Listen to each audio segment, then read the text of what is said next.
পাশে তোর কাতি মন খান গেল ভাল দেখে খায় বারে বারে চাই তোর কাতি খালি কিবা মোর চুকু যায় ভাল দেখে খায় বারে বারে চাই তোর কাতি খালি কিবা মোর চুকু যায় মন খান গেল রে বড় বড় শিল করছে বাবা রে যে ট্যাঙ্কুরা মাঙ্কুরা কি ট্যাঙ্কুরা মাঙ্কুরা ঠুঙা বাবা ঠুঙা ঠুঙা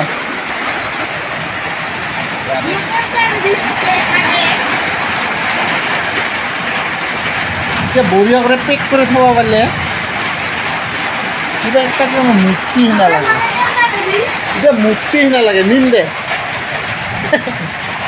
মূর্তি না লাগে কিবা শঙ্ক না লাগে শঙ্ক